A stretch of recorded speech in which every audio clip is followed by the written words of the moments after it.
بچی تمہیں کوئی اب حیات چاہیے تو مجھے فون مت کرنا، کیونکہ میں تمہارے لیے کچھ نہیں لے کر آؤں گا۔ جب تمہیں اپنی دفعہ کوئی کام کہا جائے تو تم نہیں کرتی۔ تو وہ کہتی ہے کہ بھائی مجھے آپ کو پتہ تو ہے امی سمجھنے والی نہیں ہے، میں امی کو کہوں گی بھی تو پھر بھی مجھے ہی ڈانٹ پڑے گی، کیونکہ آپ خود اس کو سمجھا لیں، آپ خود ہی فون کر کے کہہ لیں، میں نہیں کہنے والی۔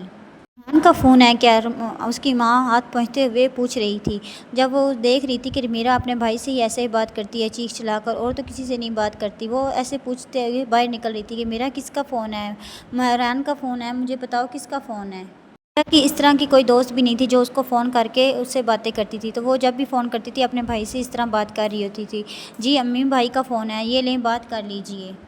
امی کو فون تھماتا اپنے روم میں چلے گئی، اس کو بہت ضروری کام کرنا تھا۔ ضروری کام یہ کرنا تھا کہ اس کو ناول پڑھنا تھا، کیونکہ وہ صبح سے ناول نہیں پڑھ رہی تھی، امی کے ساتھ مسلسل کچن میں کام کروا رہی تھی، لیکن امی اس کی جان ہی نہیں چھوڑ رہی تھی، تو وہ بار بار جان چھڑوا رہی تھی کہ امی مجھے کمرے میں جانا ہے، تو امی اس کی بار بار یہی کہہ رہی تھی کہ تم نے کمرے میں کیا کرنا ہے، ادھر میرے تھوڑے سے ہاتھ بٹھاؤ، کیونکہ تمہیں پتہ ہے نا آج بھائی نے ہمارے ساتھ ڈنر کرنا ہے، تو میں چاہتی ہوں کہ تمہارے بھائی کی ہر پسندیدہ ڈش بناؤں، تو تم میرے ساتھ کام کرواؤ۔ اس لیے میں امی کے ساتھ لگی صبح سے کام کروا رہی تھی، تو میں نے تو امی کو فون دیتے ہوئے بس اپنی جان چھڑوائی اور اپنے کمرے میں آ گئی اور وہ ناول پڑھنا شروع کر دیا۔ تو ماں اب جب بھائی سے بات کرتی ہے تو وہ کہتا ہے کہ مجھے بہت ضروری میٹنگ ہے، پلیز آپ مجھے معاف کر دینا، میں آج ڈنر پہ نہیں آ سکوں گا شام کو، پھر کبھی مل کے ڈنر کریں گے۔